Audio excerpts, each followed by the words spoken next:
नमस्कार, सगरमाथा प्राइम समाचारमा स्वागत छ। म कुलचन्द्र विष्ट। नमस्कार, म मेनुका श्रेष्ठ। सुरुमा मुख्य समाचार। प्रतिनिधि सभाको मंगलबारको बैठकमा प्रयोग भएका गैर संसदीय शब्दहरू संसदको रेकर्डबाट हटाइने, संसदीय मर्यादा अनुकूल नभएको सभामुखको ठहर। सत्तारूढ नेकपाको एकता प्रक्रिया वर्ष दिन पुग्दा पनि अधुरै, केन्द्रीय सदस्य कामविहीन, लमजुङ बाहेकका 76 जिल्लाको एकीकरण अझै टुङ्गिएन। सभापति देउवा अक्षम रहेको कंग्रेस वरिष्ठ नेता पौडेलको आरोप, पार्टीमा थुप्रै गुटुपगुट मौलाएको स्वीकार।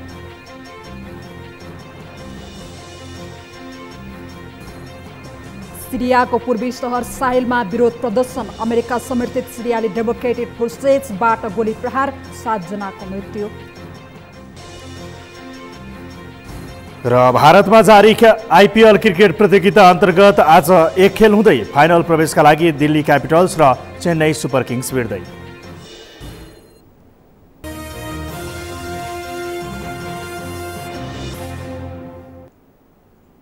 सगरमाथा प्राइम समाचार अब विस्तारमा। सरकारको नीति तथा कार्यक्रममाथिको छलफलका क्रममा गत मंगलबार बसेको प्रतिनिधि सभा बैठकमा प्रयोग भएका गैर संसदीय शब्दहरूलाई संसदको रेकर्डबाट हटाइने भएको छ। आज बसेको प्रतिनिधि सभाको बैठकमा सभामुख कृष्णबहादुर महराले त्यस दिन प्रयोग भएका संसदीय मर्यादा अनुकूल नभएका शब्दहरू अभिलेखबाट हटाउन सचिवालयलाई निर्देशन दिनुभएको हो।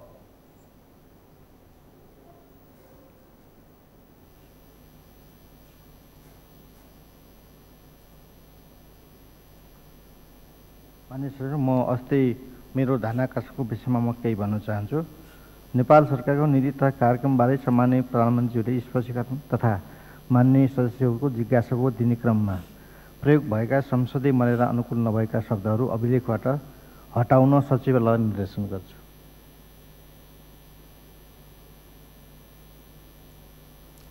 नेपाल सरकारको नीति तथा कार्यक्रममाथिको छलफलपछि सांसदहरूबाट उठेका प्रश्नको जवाब दिने क्रममा आक्रोश, कुण्ठा र निम्छरा शब्द प्रयोग गरेपछि प्रमुख प्रतिपक्षी दलका सांसदले ती शब्द संसदीय मर्यादा विपरीत भएको भन्दै रेकर्डबाट हटाउन माग गरेका थिए। त्यस दिन सो बारेमा सभामुखले कुनै निर्देशन नगरेपछि कांग्रेसले बैठक अवधिभर नै नाराबाजी गरेको थियो। नाराबाजीकै बीच सरकारको नीति तथा कार्यक्रम बहुमतले पारित गरिएको थियो।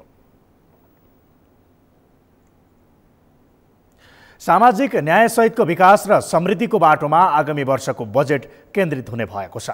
संघीय संसद प्रतिनिधि सभाको आजको बैठकमा सरकारको आगामी आर्थिक वर्षको बजेटको सिद्धान्त र प्राथमिकता प्रस्तुत गर्दै अर्थमन्त्री डाक्टर युवराज खतिवड़ाले सामाजिक न्यायसहितको समावेशी विकास र दिगो विकासका लक्ष्य हासिल गर्ने गरी बजेट तर्जुमा हुने बताउनु भएको हो। संघीयता कार्यान्वयनमा हासिल गरेको उपलब्धिबाट सुशासन, विकास र समृद्धिको दरिलो आधारशिला तयार भएको भन्दै उहाँले सोही आधारशिलाको जगमा टेकेर सामाजिक न्याय एवं उच्च आर्थिक वृद्धि सहितको समाजवाद उन्मुख राष्ट्रको रूपमा अघि बढ्ने दिशामा आगामी आर्थिक वर्षको बजेट केन्द्रित गरिने बताउनु भयो। हामीले हासिल गरेको युगान्तकारी राजनीतिक परिवर्तनको प्रतिफल सामाजिक रूपान्तरण र आर्थिक विकास तथा नागरिकको जीवनस्तरमा प्रतिबिम्बित हुन थालेको छ। संघीयता कार्यान्वयनमा हामीले छोटो समयमै हासिल गरेको उपलब्धिबाट सुशासन, विकास र समृद्धिको दरिलो आधारशिला तयार भएको छ। यही आधारशिलाको जगमा उभिएर सामाजिक न्याय एवं उच्च आर्थिक वृद्धि सहितको समाजवाद उन्मुख राष्ट्रको रूपमा अघि बढ्ने दिशामा आगामी आर्थिक वर्षको बजेट केन्द्रित हुनेछ। अर्थमन्त्री खतिवड़ाका अनुसार आधारभूत मानवीय जीवनयापनका न्यूनतम आवश्यकता पूरा गर्ने खाद्य सुरक्षा, रोजगारी, आधारभूत शिक्षा, जनस्वास्थ्य, आवास, सामाजिक सुरक्षा लगायतका मौलिक हक कार्यान्वयन गर्न बनेका कानुनहरूको कार्यान्वयन गरी सुरक्षित, सम्मानजनक र गुणस्तरीय जीवनयापनको अवसर सुनिश्चित गर्ने, गुणस्तरीय स्वास्थ्य सेवा सुनिश्चित गर्ने, श्रम ऐन कार्यान्वयन गर्नुका साथै सबै नागरिकलाई स्वास्थ्य बीमाको दायरामा ल्याउने विषयलाई बजेटमा प्राथमिकता दिइनेछ। उहाँले लगानीको वातावरणमा सुधार आउनुको साथै स्वदेशी र विदेशी लगानीको प्रतिबद्धता बढेको, वित्तीय सेवा र पहुँच विस्तार भएको, वित्तीय साधन उत्पादनमुखी हुँदै गएको, वस्तु आयात बढेपछि निर्यात क्षेत्र सुधारोन्मुख भएको, विदेशी मुद्रा सञ्चिति सुविधाजनक रहेको बताउनु भयो। आगामी आइतबार र सोमबारको बैठकमा आर्थिक वर्ष 2076-77 का लागि विनियोजन विधेयकका सिद्धान्त र प्राथमिकताका सम्बन्धमा कर प्रस्ताव बाहेकका विषयमा छलफल गरिने भएको छ। प्रतिनिधि सभाको अर्को बैठक वैशाख 29 गते 11 बजेका लागि बोलाइएको छ। त्यसैगरी राष्ट्रिय सभाको आजको बैठकमा अर्थमन्त्री डाक्टर युवराज खतिवड़ाले आर्थिक वर्ष 76-77 का लागि विनियोजन विधेयकका सिद्धान्त र प्राथमिकता सम्बन्धमा कर प्रस्ताव बाहेकका विषयमा छलफल गरियोस् भने प्रस्ताव प्रस्तुत गर्नुभएको छ। प्रस्ताव प्रस्तुत गर्दै अर्थमन्त्री डाक्टर युवराज खतिवड़ाले विनियोजन विधेयक 2076-77 का सिद्धान्त र प्राथमिकताको खाकाभित्र रहेर बजेट तर्जुमा हुने भन्दै छलफलमा उठेका विषय बजेट निर्माण गर्दा मार्गदर्शनका रूपमा लिने प्रतिबद्धता व्यक्त समेत गर्नुभयो। उहाँले आगामी वर्षको बजेटमा खाद्य सुरक्षा, रोजगारी, आधारभूत शिक्षा, जनस्वास्थ्य, आवास, सामाजिक सुरक्षा लगायतका मौलिक कार्यान्वयन गर्न बनेका कानुनको कार्यान्वयन गरी सुरक्षित, सम्मानजनक र गुणस्तरीय जीवनयापनको अवसर सुनिश्चित गर्दै लगिने बताउनुभयो। यसैबीच बैठकको सुरुमा राष्ट्रिय सभाका अध्यक्ष गणेश प्रसाद तिमल सिन्हाले प्रधानमन्त्रीको कार्यभार सम्हाल्ने गरी जिम्मेवारी दिएको सम्बन्धी प्रधानमन्त्री तथा मन्त्री परिषदको कार्यालयबाट प्राप्त पत्रको बेहोरा पढेर सुनाउनु भएको थियो। संसदीय समितिले बजेट विनियोजन र सञ्चालन प्रक्रियामा सङ्घीय संसदका सबै सांसदहरूमाथि समान व्यवहार गर्न सरकारलाई निर्देशन दिएको छ। सङ्घीय संसदको राष्ट्रिय सरोकार तथा समन्वय समितिले राष्ट्रिय सरोकारका विषयमा तीनवटै तहका जनप्रतिनिधिसँग छलफल गरी आज राष्ट्रिय सभाका अध्यक्ष गणेश प्रसाद तिमल सिन्हालाई बुझाएको प्रतिवेदनमा बजेट विनियोजन र सञ्चालन प्रक्रियामा सबै सांसदहरूमाथि समान व्यवहार गर्न सरकारलाई निर्देशन दिएको उल्लेख गरिएको हो। प्रतिवेदनमा निर्वाचन क्षेत्र पूर्वाधार विकास साझेदार कार्यक्रम सम्बन्धी विद्यमान कार्यविधि तत्काल परिमार्जन गर्न पनि सरकारलाई सचेत गराइएको छ।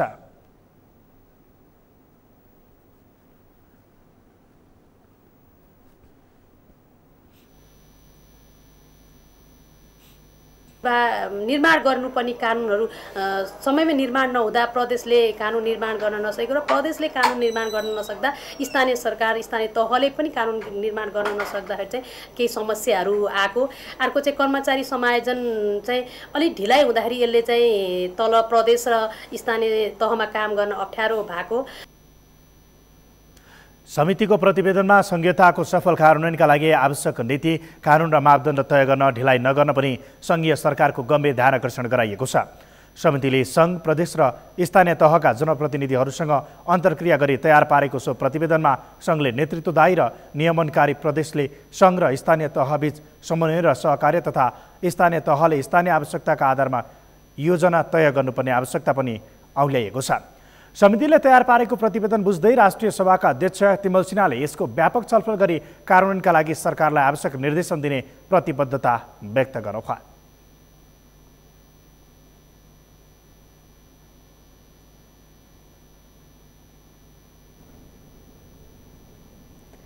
नेपाल कम्युनिस्ट पार्टी नेकपाको एकताले एक वर्षसम्म पनि पूर्णता पाएको छैन। गत वर्ष जेठ 3 गते नेकपा एमाले र नेकपा माओवादी केन्द्र बीच एकता भए पनि नेताहरू भने भूमिकाहीन अवस्थामै 12 महिना गुजारेका छन्। श्रीकृष्ण सुवेदीको रिपोर्ट। सत्तारूढ नेपाल कम्युनिस्ट पार्टी नेकपाको एकताको प्रक्रिया 1 वर्षसम्म पनि टुङ्गिन सकेको छैन। गत वर्षको जेठ 3 गते नेकपा एमाले र नेकपा माओवादी बीच पार्टी एकता भई नेकपा गठन भएको थियो।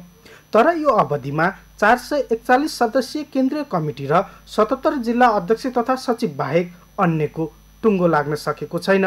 प्रदेश इन्चार्ज, सह इन्चार्ज, अध्यक्ष र सचिवको टुङ्गो लागे पनि अहिलेसम्म जिल्लामा भने लमजुङ जिल्ला कमिटीले मात्र पूर्णता पाएको छ। बाँकी 66 जिल्लामा अध्यक्ष र सचिवको भरमा मात्र चलेका छन्। पोलिट ब्युरो गठनमा अनौपचारिक सहमति भएको भनिए पनि औपचारिक घोषणा गरिएको छैन। साथै केन्द्रीय सदस्यहरूको कार्यविभाजन हुन सकेको छैन, जसको कारण नेकपा गठनको 1 वर्षसम्म पनि नेताहरू भूमिकाविहीन छन्। आम कार्यकर्ता पङ्क्ति राजनीतिक वैचारिक दृष्टिकोण पार्टीको यो हो भनेर त्यस स्पिरिटमा बोल्न पाउने, त्यो स्पिरिटमा काम गर्नुपर्ने भएन।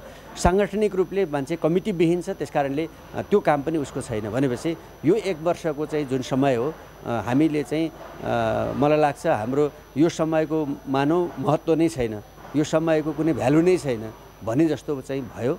हामी आशा गरौँ कि यो 1 वर्ष जसरी व्यतीत भयो, अब जेठ 3 एकता भएको दिन अब केही दिन बाँकी छ।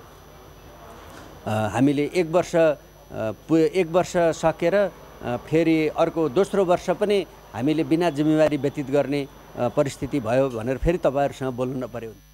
शीर्ष नेता पोलिट ब्युरो गठनको गृह कार्यमा लागिरहँदा जिल्ला नेतृत्वकै विषयमा नेकपाभित्र अर्को विवाद चुलिँदै गएको छ।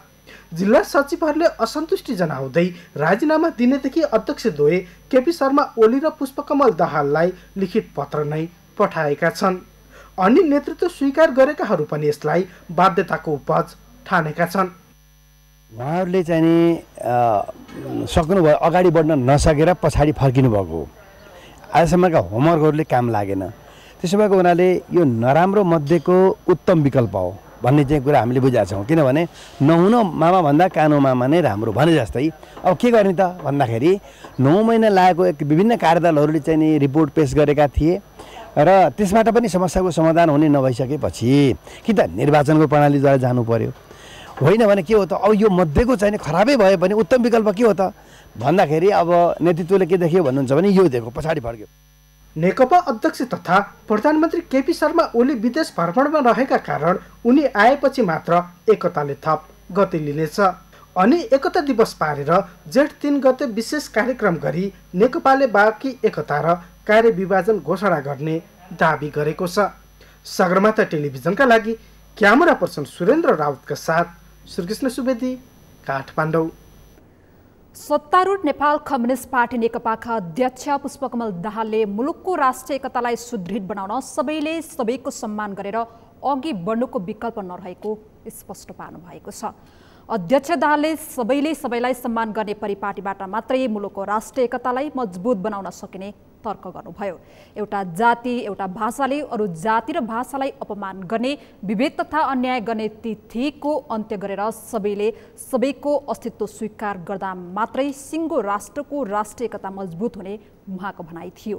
आज काठमाडौँको बसन्तपुरमा आयोजित खड्गी समाजको एक कार्यक्रममा अध्यक्ष दाहालले सबैले आफ्नो भाषाको, संस्कृति र परम्पराको जगेर्ना गर्ने र त्यसका राम्रा पक्षहरूलाई अघि बढाउँदा सबै समुदायको उत्थान हुने पनि स्पष्ट पार्नुभयो।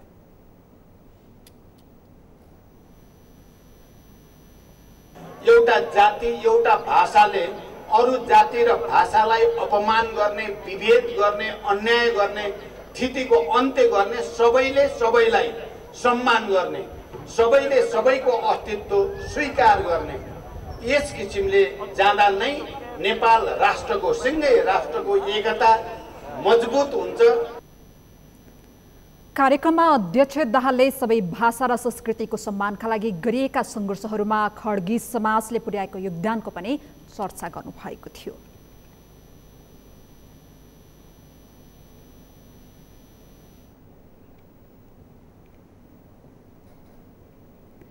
नेपाली कांग्रेसका वरिष्ठ नेता रामचन्द्र पौडेलले वर्तमान सरकारको विकल्प जनताले खोज्न थालेको बताउनु भएको छ। कांग्रेसले थालेको जागरण अभियानका क्रममा उदयपुर पुग्नुभएका पौडेलले आज नेपाल प्रेस युनियन उदयपुरले सदरमुकाम गाईघाटमा गरेको पत्रकार भेटमा यस्तो बताउनु भएको हो। नेता पौडेलले 2/3 सरकार भए पनि सरकारको गतिविधि राम्रो नभएको र जनताले अपेक्षा गरे अनुसारको काम वर्तमान सरकारले गर्न नसक्दा जनताले सरकारको विकल्पका रूपमा नेपाली कांग्रेस नै रोज्न थालेको बताउनु भएको हो।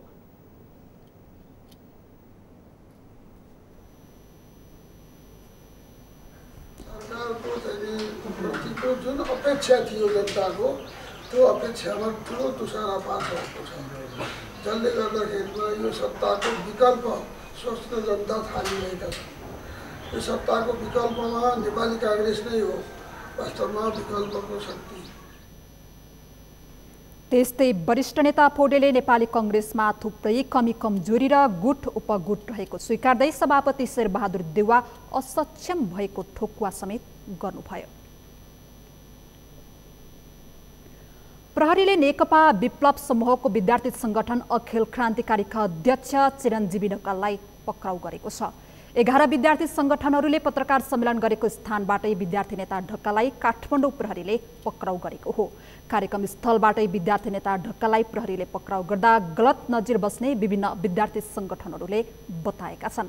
कार्यक्रम स्थलबाटै पक्राउ गर्दा कार्यक्रम स्थल एकछिन तनावग्रस्त बनेको थियो। विभिन्न 11 विद्यार्थी सङ्गठनहरूले शिक्षामा भइरहेको व्यापारीकरण र निजीकरणको विरोध गर्दै 14 बुँदे मागहरू प्रस्तुत गरेका छन्। विद्यार्थी सङ्गठनहरूले शिक्षामा देखिएका विकृति विसङ्गति हटाउन शिक्षा मन्त्रालय लगायत देशभरका सबै स्थानीय तहहरूमा अल्टिमेटम सहितको ज्ञापन पत्र बुझाउने निर्णय गरेको जनाएका छन्।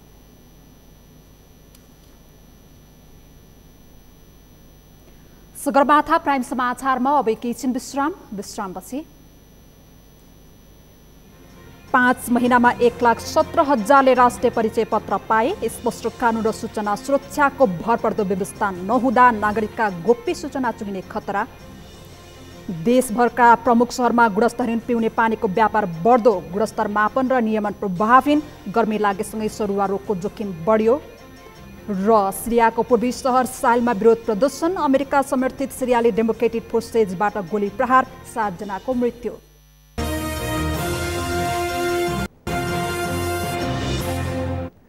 विश्रामपछि सगरमाथा प्राइम समाचारमा स्वागत छ। अब बाँकी समाचार। बहुप्रतीक्षित र बहुउपयोगी सेक्युरिटी चिप सहितको राष्ट्रिय परिचय पत्र वितरणको काम कार्यान्वयनको चरणमा पुगेको छ। लामो समयको सरकारी उल्झनपछि गत मङ्सिर 3 गतेबाट वितरण थालिएको राष्ट्रिय परिचय पत्र 5 महिनामा 1,17,000लाई वितरण गरिएको छ। सन्तोष बिके थापाको रिपोर्ट। 8 वर्ष अघि नै वितरण थालिने बताइएको राष्ट्रिय परिचय पत्र वितरण गत मङ्सिर 3 गते 5 थरमा औपचारिक समारोहका बीच गृहमन्त्री रामबहादुर थापाले उद्घाटन गरे।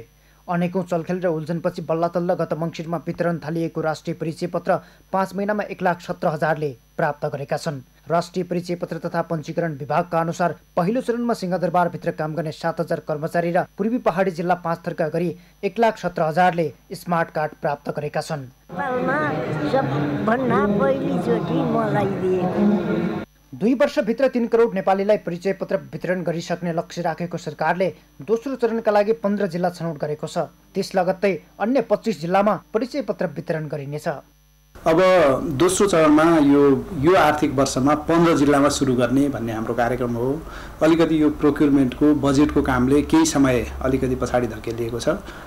1 नम्बर प्रदेशबाट झापा सङ्खुवासभा, 2 नम्बरबाट सप्तरी र महोत्तरी, 3 नम्बरबाट चितवन अनि यो ललितपुर र रसुवा, 4 नम्बरबाट तनहुँ र स्याङ्जा, 5 नम्बरबाट गुल्मी र कपिलवस्तु, 6 नम्बरबाट सल्यान र जुम्ला, 7 नम्बरबाट कञ्चनपुर र अछाम गरिसकेका छौँ र अर्को वर्षको 25 जिल्ला पनि हामीले छनौट गरिसकेका छौँ। अनि यसमा प्रत्येक नेपाली नागरिकलाई 10 डिजिटको एउटा राष्ट्रिय परिचय पत्र नम्बर दिन्छौँ, जसले व्यक्तिलाई चिन्नको लागि राज्यले नामाकरण गरे हो। त्यो बहुउपयोगी भनिएको राष्ट्रिय परिचय पत्र प्रयोगमा आएसँगै नागरिकता मतदाता नामावली लगायत नागरिकको परिचय खुलाउने कैयौं परिचय पत्र बोक्नुपर्ने झन्झट अन्त्य हुनेछ।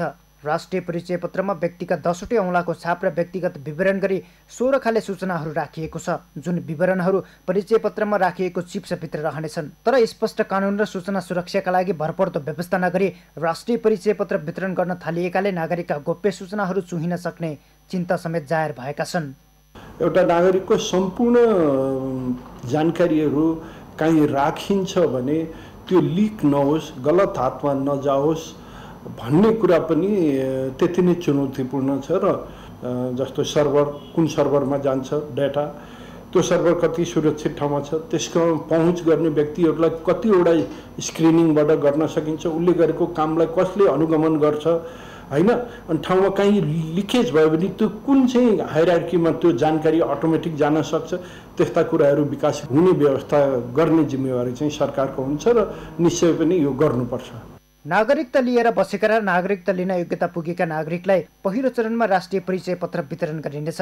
तर भविष्यमा भने जन्म दर्ताका बेला नै 10 अङ्कको नम्बर उपलब्ध गराई राष्ट्रिय परिचय पत्र नम्बर कायम गरेर परिचय पत्र उपलब्ध गराउने सरकारी तयारी छ।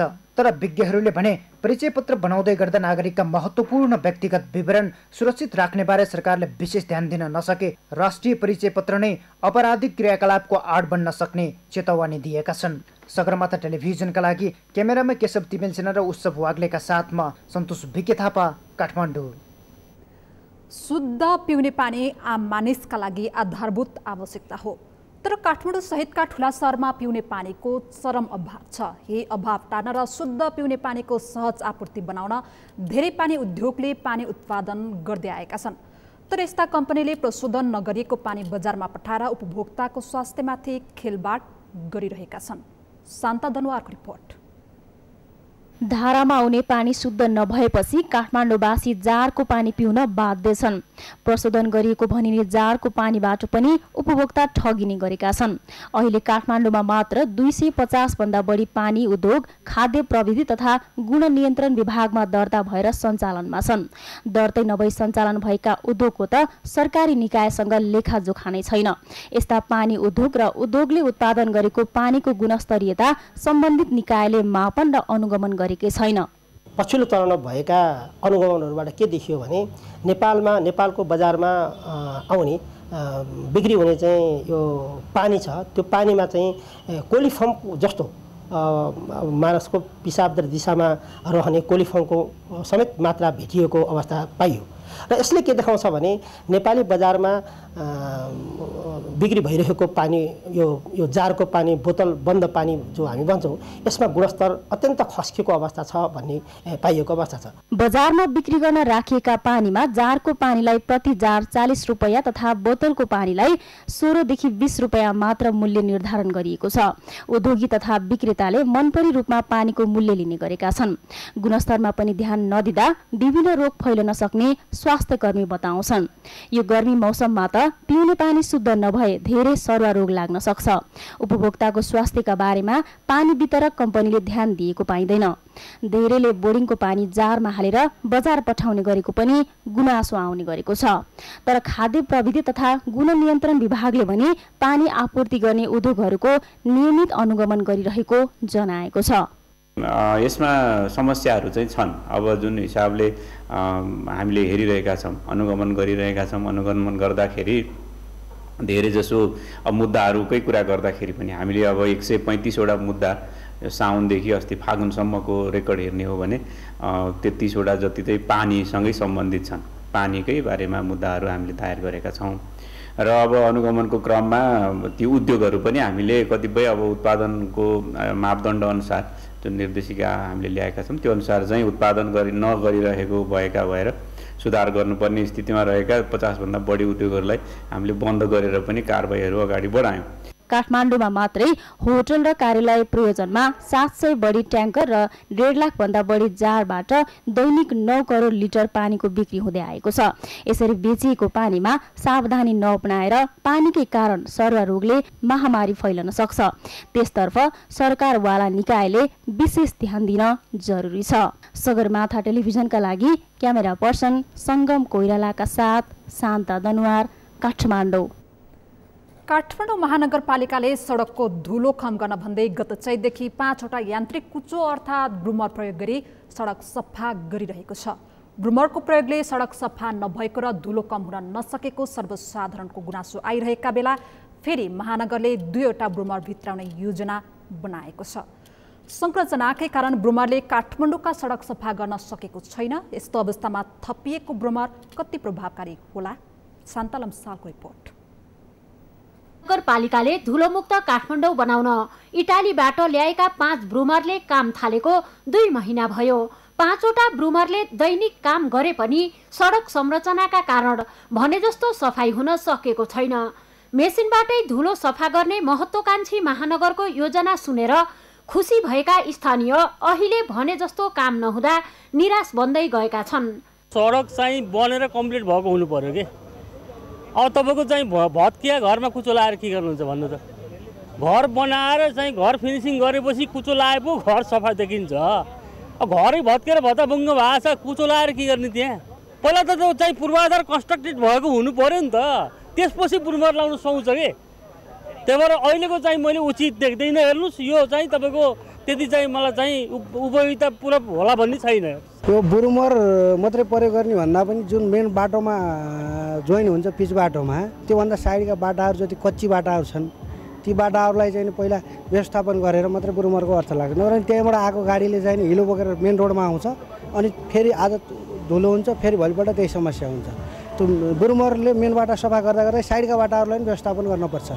ब्रुमर आएपछि सफाईका लागि खट्ने कर्मचारी पनि अल्छी भएका छन्। मुख्य सडक मात्र होइन, भित्री सडकको फोहोर र धुलो पनि उस्तै छ। सफाईकै लागि महानगरभित्र 668 जना कर्मचारी छन्। 11 करोडमा ल्याइएका 5 वटा ब्रुमर कम भएको भन्दै महानगरले 4.5 करोड खर्चेर थप 2 वटा ल्याउने तयारी गरिरहेको छ। सडकको संरचना बनाउने कुरालाई कम महत्त्व राखेको महानगरले सफा गर्ने उपकरण किन्न भने हिचकिचाउँदैन। जहाँसम्म लाग्छ अहिले 5 वटा बुमरले काम गरिरहेछ। यो चाहिँ नपुग चाहिँ छ। नपुग भएको कारणले चाहिँ अब हामीले चाहिँ 2टा बुमर चाहिँ थप्न लागेको छ। अब मान्नुहोस् 2 करोड चान्चुन पर्छ। अब तपाईँको 5 वटाको 11 करोड झन्डै 11 करोड भनेपछि एउटाको 2 करोड चान्चुन पर्न आउँछ। यो चाहिँ के भन्दा पहिलेकै टेन्डर गर्दाखेरि 50% बराबरको फेरि चाहिँ अरू प्रक्रिया नपुगेको कम्पनीसँग सोझै खरिद गर्न सक्ने छ त्यही रकममा भन्ने आधारमा अब 2टा चाहिँ हामीले खरिद गर्न लाग्छौँ। असार 1 गते अनि हामीलाई चाहिँ चाइनाबाट 2टा चाहिँ हस्तान्तरण गर्दैछौँ। ब्रुमरको प्रयोगमा महानगरले 5 चालक, 5 अनुगमनकर्ता, 5 सुरक्षाकर्मी र 5 सहयोगी सहित 20 कर्मचारी परिचालन गरेको छ। दैनिक 75 लिटर डिजेल ब्रुमरले खपत गर्दै आएका छन्। यति हुँदा पनि धुलो धुवाँ मुक्त हुने अवस्था देखिँदैन। त्यसैले अब महानगरले सफा गर्ने मेसिन किन्ने योजना बनाउनुको सट्टा कम धुलो र फोहोर उत्पादन गर्नका लागि सर्वसाधारणलाई सचेत बनाउनु पर्ने देखिन्छ। नत्र धुलो हटाउनका लागि पैसाको खोलो बगे पनि सर्वसाधारणको समस्या हट्ने छैन। सगरमाथा टेलिभिजनका लागि क्यामेरामा सङ्गम कोइरालाका साथ शान्ता लम्साल, काठमाडौँ। यस्तै सन्दर्भमा आज हामीले सगरमाथा जनबोलीमा सर्वसाधारणलाई सोधेका थियौँ, सडक व्यवस्थापन नगरी ब्रुमर ल्याउनुलाई के भन्नुहुन्छ? हेरौँ सर्वसाधारणको प्रतिक्रिया उनीहरूकै शैलीमा।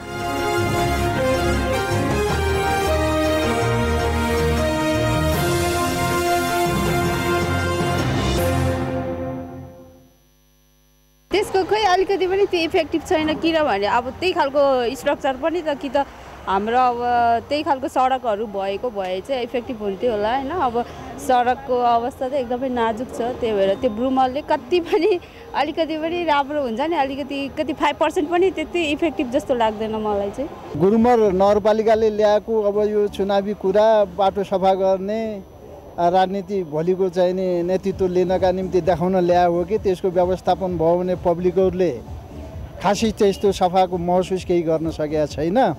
अब ब्रुमरको सही उपयोग पनि हुन सकेका छैन। मुख्य कुरो सहर सफा र स्वच्छ बनाउनको लागि ब्रुमर एउटा सफा गर्ने चिज हो। अर्को कुरो चाहिँ यहाँको जुन यो हरियाली जुन छ, एउटा यहाँको सहरी इकोसिस्टम छ, त्यसलाई मेन्टेन गरेर यहाँको धुलोलाई चाहिँ अझै मेन्टेन गर्न कम गर्ने, धुलो आएकोलाई म्यानेजमेन्ट गरेर धुलो आउनै कम गर्ने चाहिँ गर्नुपर्छ जस्तो लाग्छ। अब यत्रो महँगो साधनहरू त अब खासै नभित्रियाउनु पर्ने हो होइन। यहाँ एउटा रोजगार, यहाँ नेपालीलाई रोजगार दिनुपर्ने हो सरकारले होइन। अब किनभने अब यो विभिन्न मेथडबाट होइन, अब दुनियाँभरिको यो 1 करोड 2 करोड त्यो कुचा भित्रियाउनु भन्दा यहाँको अब बासिन्दाहरूलाई, अब गरिब जनतालाई केही रोजगार दिएर होइन त्यो अब तालिम दिलाउनु पर्ने गर्ला। अहिले त धुलो आइरहेछ, अहिले परिवर्तन केही भएको छैन, उही सेम छ। अब उसले नगरपालिका प्रक्रिया अगाडि बढाएको भने बिस्तारै सुधार गर्ला होइन। सरकारले गरेको योजनाहरू चाहिँ राम्रै हो, किनभने नयाँ नयाँ अब तरिकाले अप्नाएको छ, त्यो चाहिँ राम्रो हो। हामीले चाहिँ यसलाई गलत मान्नु हुँदैन। अब सडकहरूलाई पनि हेर्नुपर्छ, सडक अनुसारको व्यवस्था गर्नुपर्ने हुन्छ। अब विदेशमा चाहिँ अब त्यस्तो राम्रो सडक हुन्छ, सबै व्यवस्थित हुन्छ, ब्रुमर ल्याएर चाहिँ त्यहाँ गर्न उपयुक्त हुन्छ। तर नेपालमा चाहिँ अब सडकको स्थिति हेरेर तर सबै एकैचोटि चेन्ज हुँदैन। सबै ठाउँमा एकैचोटि बुम्पर ल्याए सरकारले, मतलब खोइ धुलो कसरी चाहिँ हट्यो त नि भनेर एक ठाउँ भन्दा भने एक ठाउँबाट सुरुवात गर्दैछ, तर यसलाई कन्टिन्यू गरेर चाहिँ बढाउँदै गयो, बाटो पनि बनाउँदै गयो भने चाहिँ यो चाहिँ राम्रो हुन्छ। यसलाई सकारात्मक लिनुपर्छ। ब्रुमर ल्याउनुमा म नेगेटिभ भन्दिनँ, त्यो राम्रो कुरो हो। तर कस्तो भने पहिलाको 2-3 वटा अगाडिको स्टेप चाहिँ फलो गरेर अनि त्यो लास्टको स्टेप चाहिँ त्यो हुनुपर्छ भन्ने मेरो सोच हो। अब त्यो भइसकेपछि मात्र त्यसको इफिसियन्सी त्यति जान्छ, नत्रभए धुलो तान्यो, त्यो धुलो लगाएर फ्याल्यो, फेरि साइडको धुलो आइहाल्छ, अनि त्यो ब्रुमरको त युजै भएन। त्यो त जस्ट बजेट सकाउनु बाहेक के पनि काम होइन। भौतिक संरचना बनाइराख्दाखेरि त्यसबाट आउने धुलोहरू अव्यवस्थित यो सहरीकरण कारखानाको यो धुलोहरू यसले चाहिँ काठमाडौँ उपत्यकाको सडकहरूलाई चाहिँ 7वटा ब्रुमरले मात्रै सफा गर्न सक्छ जस्तो मलाई लाग्दैन। अब मेन ठाउँमा चाहिँ अब सडक त्यतिकै चिल्ला छन् होइन। अब मेन ठाउँमा चाहिँ नहुने नै भइहाल्यो, अरू ठाउँमा चाहिँ केही पनि भएको छैन, सुधार केही पनि भएको छैन। यो ल्याएको र नल्याएकोमा केही फरकै छैन अहिले।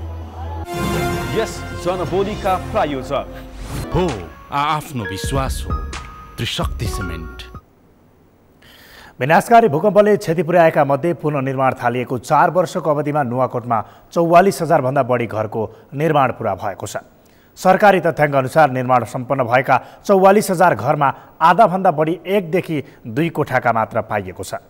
सरकारी अनुदानका लागि 2 कोठा मात्र भए पनि घर बनाइएका पीडितलाई अहिले घर अपुग हुन थालेको छ। नुवाकोटबाट रामहरि नेउपानेको रिपोर्ट। विनाशकारी भूकम्पले लडाएका घर पुनर्निर्माणका लागि राष्ट्रिय पुनर्निर्माण प्राधिकरणले विभिन्न 18 प्रकारका नक्सा जारी गर्दै भूकम्प पीडितलाई त्यही अनुसार घर बनाउन निर्देशन दिएको थियो। क्षति पुगेका घर पुनर्निर्माणका लागि सरकारले 3 लाख रुपैयाँसम्म अनुदान दिने नीति बनायो र त्यसका लागि भूकम्प पीडितलाई तोकिएको मापदण्ड अनुसार नै घर बनाउनु पर्ने बाध्यकारी नीति कार्यान्वयनमा ल्यायो। प्राधिकरणले जारी गरेको घर निर्माण सम्बन्धी नक्सा र तोकिएको मापदण्ड पालनाको कार्यान्वयन गराउन घर घरमा इन्जिनियर परिचालन भइरहेका छन्। इन्जिनियरले सङ्कलन गरेको तथ्याङ्क अनुसार नुवाकोटमा सम्पन्न भएका 44,000 भन्दा बढी घरमध्ये 70% 1 देखि 2 कोठाका बनेका छन्। हाम्रो जिल्ला योजना कार्यान्वयन काममा ल्याउँदा चाहिँ लगभग 93% चाहिँ डिपिसी भइसकेको अवस्था छ, जसमध्ये चाहिँ जसको सिफारिसको आधारमा के लगाएर हेर्दाखेरि चाहिँ 60 देखि 70% घरहरू 1 कोठे र 2 कोठे गरी 60 देखि 70% घरहरू 1 कोठे र 2 कोठे बनिरहेछन् र हामीले त्यसैको आधारमा सिफारिस गरेर आगामी किस्ताको लागि चाहिँ जिल्ला अनुदान व्यवस्थापन तथा स्थानीय पूर्वाधारमा चाहिँ हामीले यताबाट फरवार्ड गरिरहेछौँ। भूकम्प पश्चात विज्ञ समूहले बनाएको सरकारी मापदण्ड अनुसार 1 देखि 2 कोठासम्मका घर बनाएका भूकम्प पीडितले अहिले त्यही घर आफूहरूका लागि व्यावहारिक नभएको गुनासो गरेका छन्। ढुङ्गा माटोको गाह्रो लगाएर चोटा भुइकल मटन पिडी बनाएर बसोबास गर्दै आएका लाभग्राहीले अहिलेको कोठे घरमा बस्नुपर्दा निस्सासिएको अनुभव भएको बताउँछन्। कोहीको 2 कोठा छ, कोहीको 1 कोठा छ, त्यसरी बनाइएको छ। अब फेरि अब आफू हुन्छ भित्र मिल्दैन, अब अझै ठाउँ चाहियो। माथिको भने ताप, तलको भने चिसो बढी, त्यसमा धेरै समस्या त्यो दिन छ। समस्या त सबै भएछ। अनि बच्चाहरू पढ्ने नि त्यही ठाउँमा, भात पकाउने नि त्यही ठाउँमा, अनि हामी सबै 4 जना परिवार सुत्ने खाने सबै त्यही ठाउँमा भएर अब अप्ठ्यारो त भइरहेछ। अनि गर्मी अलिक जस्तो नै नजिक भएर गर्मी नै भइरहेछ। समस्या त धेरै छ। अब सरकारहरूले कस्तो के व्यवस्था गरिदिनुहुन्छ अब त्यति हो। सरकारी प्राविधिकको सिफारिसमा बनाइएका भूकम्प प्रतिरोधी अधिकांश घर 1 देखि 2 कोठाका साँघुरा संरचना छन्। पुनर्निर्माण पश्चात यसअघि कायम रहेको घरको मौलिकपन तथा सांस्कृतिक पहिचान गुमेको र एकीकृत बस्ती लगायतका विनाशपछिको सम्भावित विकासको अवसरलाई समेत अंगीकार गर्न नसकेको हो त। र यसमा हाम्रो सांस्कृतिक विविधताहरू हराएको छ। हिजोको एकीकृत बस्तीको रूपमा रहेको घरहरू आज छिन्न भिन्न भएको अवस्था छ र हामीले हिजो भएका बसोबास गरेका थलोहरू छोडेर थलो छोडेर खेतीयोग्य जमिनहरू र समथर भूमि नै बढी रोजेको र अहिले जुन सिमेन्ट फलाम र कङ्क्रिटलाई नै बढी विश्वास गरेको पाइन्छ। यो नै सुरक्षाको चाहिँ तपाईँको ग्यारेन्टी भएको कुरा त होइन। भूकम्पपछिको पुनर्निर्माणलाई विकासका लागि एउटा अवसरको रूपमा विपद प्रतिरोधी मात्र नभई धार्मिक एवं मौलिकपनलाई स्वीकार र स्थानीयको आवश्यकतालाई समेत महसुस गर्न सक्ने संरचनाको पुनर्निर्माणलाई प्राथमिकता दिन प्राधिकरण सफल देखिएको छैन। सरकारी सहयोगमा पुनर्निर्माण भएका घरबाट घरधनी नै खुसी हुन नसकिरहेको सन्दर्भमा नुवाकोटमा अझै निर्माणका क्रममा रहेका 32,000 भन्दा बढी र भूकम्प प्रभावित अन्य जिल्लामा जारी रहेका पुनर्निर्माणलाई प्रभावकारी बनाउन घर निर्माण सम्बन्धी मापदण्डको पूर्व मूल्याङ्कन गर्नुपर्ने त होइन। सगरमाथा टेलिभिजनका लागि नुवाकोटबाट रामहरि नेउपानेको रिपोर्ट। शिक्षालाई नेपालको संविधानले नैसर्गिक अधिकारको रूपमा राखेको छ, अर्थात् शिक्षाबाट कसैलाई पनि वञ्चित गर्न नपाइने व्यवस्था गरिएको छ। तदनुरूप सरकारले वर्षेनी विद्यालय भर्ना अभियान, विद्यार्थीलाई विद्यालयमा टिकाउने योजना र भयरहित शिक्षाको अभ्यास गराउँदै आएको छ। तर काठमाडौँको एउटा निजी विद्यालयले भने नर्सरी कक्षामा अध्ययनरत 1 जना बालकलाई विद्यालयबाटै निष्कासित गरेको छ। शान्ता लम्सालको रिपोर्ट। यी यिनै बालक हुन् जो चकचक गरेकै कारण विद्यालयबाट निष्कासित हुन पुगेका छन्। बालकको हाउभाउ हेर्दा निकै फुर्तिला देखिन्छन्। शिक्षकहरूका अनुसार उनी चुप लागेर एकैछिन पनि अडिँदैनन्। गत वर्ष काठमाडौँ भीमसेन गोला स्थित कमल नेत्र छुनामुना माध्यमिक विद्यालयमा भर्ना गरिएका 5 वर्षीय पासाङ तामाङको यही चञ्चले बानी विद्यालयका लागि टाउको दुखाइ बन्यो। अर्थात् 1 वर्षमा पनि अध्ययनमा प्रगति नगरेको बरु चकचक गर्न अझ बढी सिपालु भएको भन्दै विद्यालयले उनलाई निष्कासन गरेको छ। उनलाई चाहिँ स्थिर भएर राख्न सकिँदैन। ऊ चाहिँ कस्तो गर्ने, बेन्चमा राख्यो भने बेन्चको मुनिबाट सुर्र अगाडि गएर निस्किदिने, सबै बच्चाले त्यही गर्ने, त्यही सिक्ने। अनि खानेकुरा खान दियो, खानेकुरा सबै टिफिनहरू बच्चाहरूको फिजार्यो। अनि आफ्नो सिटमा नबस्ने, उठेर अब त्यत्रो बच्चा हुन्छ, हामीले त सबैलाई ह्यान्डल गर्नुपर्छ नि त, उसलाई मात्रै हेर्ने होइन। अनि अर्कोलाई हेर्न गयो, उसको अर्को खाजा झिकेर खाइदिइसक्ने थियो, उसको निकालेर खाइदिइसक्ने है। अनि मैले अब कतिपय उसलाई चाहिँ कसरी गर्दा हुन्छ भनेर धेरै तरिकाबाट मैले उसलाई चाहिँ राम्रो बनाउनका लागि खोज। हुन त बालबालिका भनेका काँचो माटो हुन्, जस्तो आकार दिन सक्यो उस्तै बन्छन्। बालकको मानसिक अवस्था बुझेर त्यही अनुसारको व्यवहार गर्न सकियो भने परिवर्तन गर्न नसकिने पनि होइन।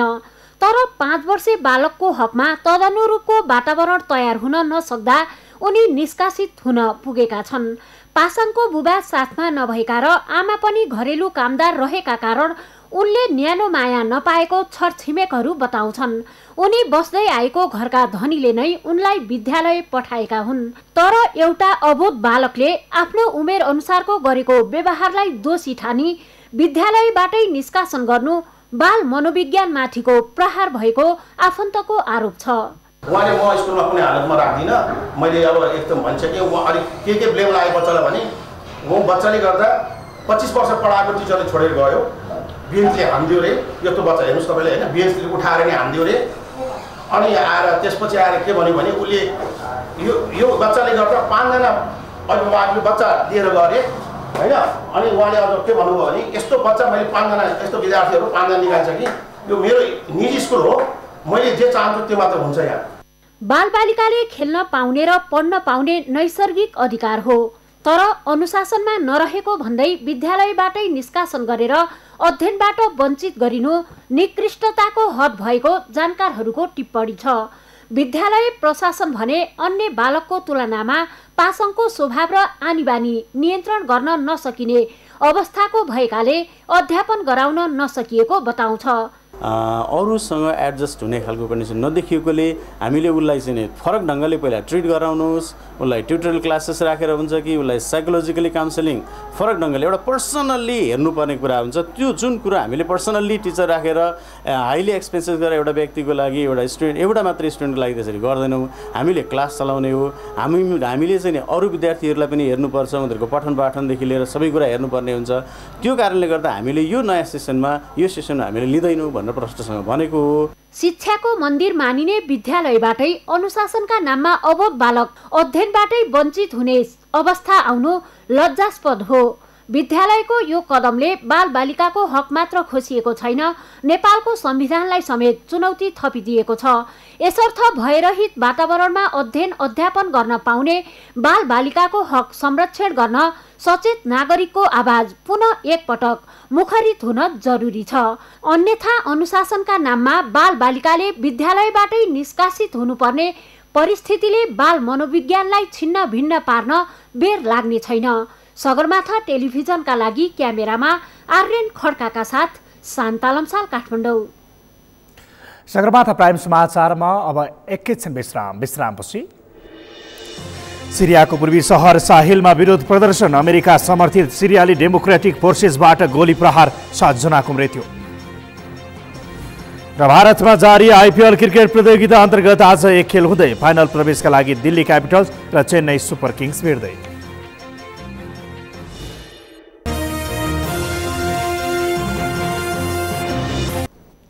अब पालो अर्थ समाचारको। अर्थ समाचारका प्रायोजक हो आफ्नो विश्वास हो त्रिशक्ति सिमेन्ट। अर्थमन्त्री डाक्टर युवराज खतिवडाले आर्थिक वृद्धि दर बढेका क्षेत्रहरूमा करको दायरा बढाउन आन्तरिक राजस्व विभागलाई निर्देशन दिनुभएको छ। अर्थमन्त्री खतिवडाले कर योग्य क्षेत्रमा 1 पैसा पनि कर नछोड्न र अनावश्यक क्षेत्रमा कर असुली नगर्न पनि सम्बन्धित निकायलाई सचेत गराउनुभयो। इन्टरनेट तथा टिभी सेवा प्रदायक समन्वय समितिले नेपाल विद्युत प्राधिकरणले वृद्धि गरेको महसुल चर्को भएको भन्दै विरोध जनाएको छ। समितिले प्राधिकरणले वृद्धि गरेको महसुल तिर्न नसक्ने भन्दै देशभरको इन्टरनेट र टेलिभिजन सेवा बन्द गरी विरोध गर्ने चेतावनी दिएको छ। प्राधिकरणले एकलौटी रूपमा बढाएको भाडा दर पुनरावलोकन गर्न इन्टरनेट तथा टिभी सेवा प्रदायक समन्वय समितिले प्रधानमन्त्रीदेखि ऊर्जा, अर्थ र सञ्चार मन्त्रीलाई ज्ञापन पत्र बुझाउँदा पनि आफ्ना मागहरूको सुनवाई नभएको जनाएको छ।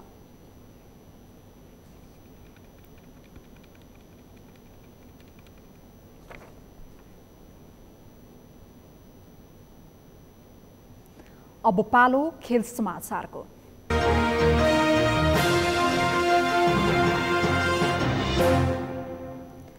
भोलिदेखि काठमाडौँमा अन्तर्राष्ट्रिय स्तरको रेस्लिङ प्रतियोगिता हुने भएको छ। नेपाल रेस्लिङ सङ्घको आयोजनामा हुने प्रतियोगितामा नेपालसहित 8 देशका रेस्लरहरू सहभागी हुनेछन्। नेपाल र चीनको सम्बन्धलाई अझ बढी प्रगाढ बनाउने उद्देश्यले चीन सरकारको महत्त्वाकांक्षी परियोजना वान रोड वान बेल्टको नाममा प्रतियोगिता गर्न लागि हो। सङ्घका महासचिव सुवर्ण श्रेष्ठका अनुसार त्रिपुरेश्वर स्थित कबर्ड हलमा हुने MKW बेल्ट एन्ड रोड च्याम्पियनसिपमा झन्डै 45 लाख रुपैयाँ खर्च हुनेछ। अब मौसम सम्बन्धी जानकारी। यस मौसम समाचारका प्रायोजक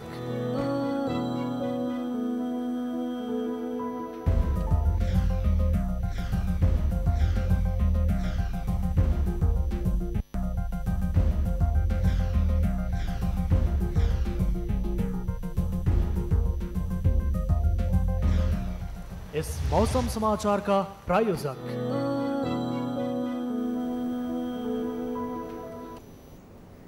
यो सँगै हामी सगरमाथा प्राइम समाचारको अन्त्यमा छौँ। अन्त्यमा मुख्य समाचार फेरि एकपटक। प्रतिनिधि सभाको मङ्गलबारको बैठकमा प्रयोग भएका गैर संसदीय शब्दहरू संसदको रेकर्डबाट हटाइने, संसदीय मर्यादा अनुकूल नभएको सभामुखको ठहर। सत्तारूढ नेकपाको एकता प्रक्रिया वर्ष दिन पुग्दा पनि अधुरै, केन्द्रीय सदस्य कामविहीन, लमजुङ बाहेकका 76 जिल्लाको एकीकरण टुङ्गिएन। सभापति देउवा असक्षम रहेको कङ्ग्रेस वरिष्ठ नेता पौडेलको आरोप, पार्टीमा थुप्रै गुट उपगुट मौलाएको स्वीकार। सिरियाको पूर्वी सहर साहेलमा विरोध प्रदर्शन, अमेरिका समर्थित सिरियाली डेमोक्रेटिक फोर्सेसबाट गोली प्रहार, 7 जनाको मृत्यु। र भारतमा जारी आइपिएल क्रिकेट प्रतियोगिता अन्तर्गत आज एक खेल हुँदै फाइनल प्रवेशका लागि दिल्ली क्यापिटल्स र चेन्नई सुपर किङ्स भिड्दै। हवस् त, सगरमाथा प्राइम समाचार अहिलेलाई सकियो। तपाईँ समाचार बुलेटिनका साथै सगरमाथा टेलिभिजनका सम्पूर्ण कार्यक्रम www.sagarmatha.tv मा पनि पढ्न र हेर्न सक्नुहुनेछ। साथै युट्युबमा youtube.com/sagarmatha TV नेपालमा हेर्न सक्नुहुनेछ। मोबाइलमा प्ले स्टोर तथा एप स्टोरमा गई सगरमाथा टिभी एप डाउनलोड गरी हामीलाई प्रत्यक्ष हेर्न सक्नुहुनेछ। साथै तपाईँ हामीलाई फेसबुकमा पनि facebook.com/STV नेपालमा फलो गर्न सक्नुहुनेछ। समाचारको शिखर नेपालको गौरव, नेपालको पहिलो न्युज च्यानल सगरमाथा टेलिभिजन हेर्दै गर्नुहोला। नमस्कार।